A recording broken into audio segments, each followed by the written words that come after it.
Team exclusive. People say they paid to park, but they still got booted. I feel a little violated. I feel as though I've been taken advantage of.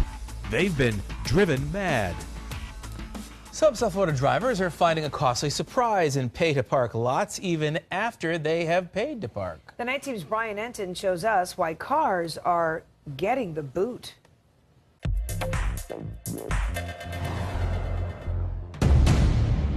They're yellow, have some drivers seeing red and shelling out green to remove them. They are boots, and once locked around your tires, you're going nowhere fast. I think it's terrible. I think it's just a money-making game for them. Gary Ross paid at a machine to park in this private lot in Miami's Wynwood neighborhood. He says he returned before his time expired, but found his SUV's front and back tires already immobilized by Premier Booting Services. The reason? His receipt was not on his car's dashboard. When I called their office and said, look, I got a paid ticket, she says it doesn't matter. You didn't have it in the window and you have to pay the $89 or we don't remove the boots. Gary paid to remove the boots, and so did Fred Haddam. Fred's receipt fell off the dashboard, costing him $65. The sunroof was open for a little while, and I had it up here, and when I got in the car, it had flown down to the floor. They just made the argument that they didn't see it on the dashboard. Did you try to say, look, I paid? I showed it to them. I paid. We watched as Fred tried to plead his case to a Premier employee on Hollywood Beach without success. The boots came off Fred's SUV, but only after he handed over his debit card. I feel a little violated. Thank God I can afford it. But, I feel as though I've been taken advantage of, and, there's just something going on. For you guys to be here following this up, there must be many, many complaints. 39 complaints in Broward, 27 in Miami-Dade, 66 complaints about Premier Booting Services made to consumer protection departments in both counties in the last 2 years. It was a horrible feeling. Back in 2015, 7 News first reported on drivers getting the boot in Fort Lauderdale.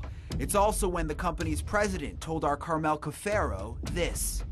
So now if somebody puts in their plate and they just didn't display it, which they're supposed to display it, when they come back and they can show that that ticket matches their plate, we remove the immobilization device for free.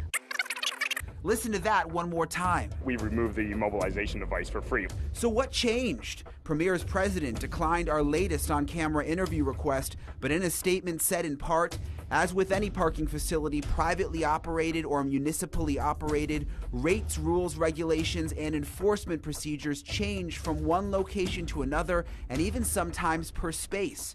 He said drivers should read the signs to make sure they're following all rules, and added, we always try to do the right thing, and we feel that vehicle immobilization is a much better solution than being towed.